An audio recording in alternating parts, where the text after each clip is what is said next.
Welcome to Daytona, Florida. I'm Steve Doocy, and look who's with me right now. The ultimate guy to have if you're going to be talking about the big race, the Great American Race, Kevin Harvick. Kevin, when you won this race, did you think, okay, I've done it?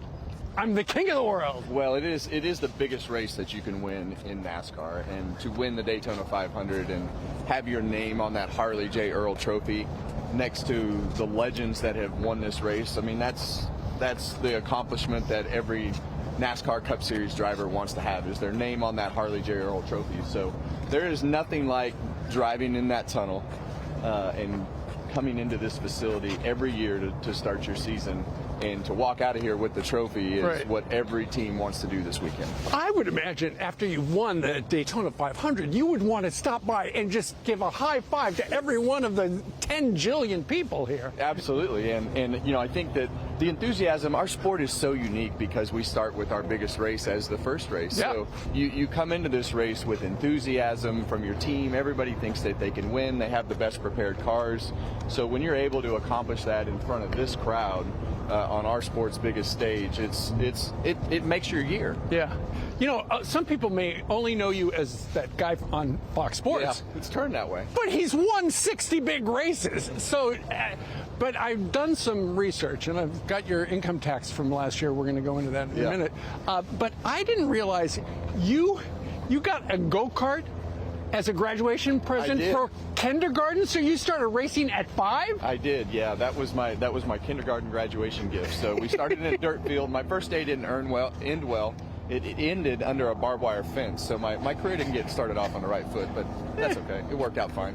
And to this day now, your son is racing cars, right? He is, yeah. He's 13 now, so he's been racing across the country. We've been racing with each other. So as a dad, that's been a lot of fun to be able to spend that time with him and enjoy a lot of these little pockets of the country that I'd never been to race cars. Yeah, that's awesome. Okay, so now let's dial in your wife as well. When you guys are driving somewhere, she drives, right? Because oh yeah, why? I'm slow.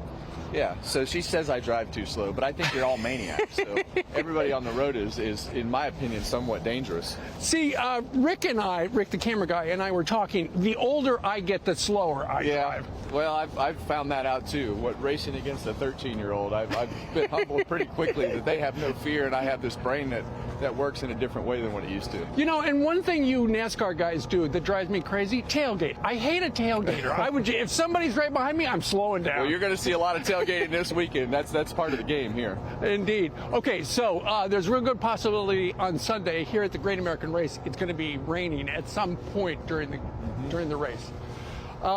Does that give an edge to any particular driver? It screws everybody's mindset up. It's really one of those things where you have this, you don't know if the race is going to go all the way. When we get to halfway, the race is official. So depending upon the weather circumstances and when it does certain things, it really can mess with the strategy because you just don't know when the end is. So a lot of times the drivers get a little antsy and start to push a little harder early than what they normally would. And right here where we are right now, this is pit row, right? Mm-hmm. And on Sunday, there's going to be a bunch of people here. And actually, here in pit row right now, look at this.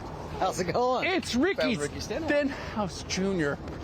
How are you, Ricky? I'm doing wonderful. Just coming out to check out the start-finish line here. That's where we like to celebrate at this race. Now, he started driving. He got a race car when he was in kindergarten. How old were you? I was 5 years old as well. What the heck is going on with that? You got to start this early. It's in your blood. There's very few of us that start any later than 5 years old, and I feel like that's just what we're born into. And I was lucky enough to have a dad who dirt raced, and so I grew up watching him and knew that that's what I wanted to do, at least for a living. I didn't know it was going to be on this grand of a stage. I was prepared to race anything, anywhere, anytime, to try and make $1. Oh, absolutely. And in the beginning, it's hard to make $1. It is, and a lot of times, you're having a tough time trying to figure out how to get to the next race, and Ricky's a lot like I was when I grew up. A lot of it depended upon how you finished that night and how much money you earned as when the next race was going to be, so that you could buy the tires and pay the bills for that particular night. No kidding. Well, I think you've had a good night because Chef Boyardee just bought your shirt. That's right. Chef Boyardee is going to be on our Chevrolet on the Great American Race come Sunday, and Hopefully we can cross the start-finish line first and get our second Harley J. Earl. Like Kevin, I heard him mention, everybody wants their name on that. And once you have it once, you thrive to have it again. Well, you've already won a bunch of races. Now, when guys like you get together, back there, and this is like a whole city. There's like 250,000 people here come race day. Do you, Ricky, sometimes see somebody like Kevin and go, I got to ask you something. I look for advice? Or is it just about go fast? I've gotten a lot of advice from Kevin. Him and I raced again in the O'Reilly Auto Parts series together a lot, and I learned to cut my teeth when I was younger, getting in the sport, racing against guys like Kevin. That's really great. Good chance he could win? Absolutely. He's every year one of the contenders when it gets to the end of that race. So he's really good at what he does here in particular. So it'll be interesting, but it's a game of it'll be won and lost on pit road. Yep. This is definitely the most crucial part, and not tearing your car up. So that's the hardest part. Good luck to you, Thank Ricky. you. Appreciate it. Kevin, Good to see you. We're going to be watching Fox Sports That's right. Sunday. All right, and you can watch the Daytona 500 at 2:30 Eastern Time on Fox. I remember Kevin Harvick when he was a rookie. And you can watch Brian Kilmeade on Saturday. It's a perfect way to get ready for the Daytona 500. I'm Steve Ducey. I'm Brian Kilmeade. And I'm Ainsley Earhart. And click here to subscribe to the Fox News YouTube page to catch our hottest interviews and most compelling analysis.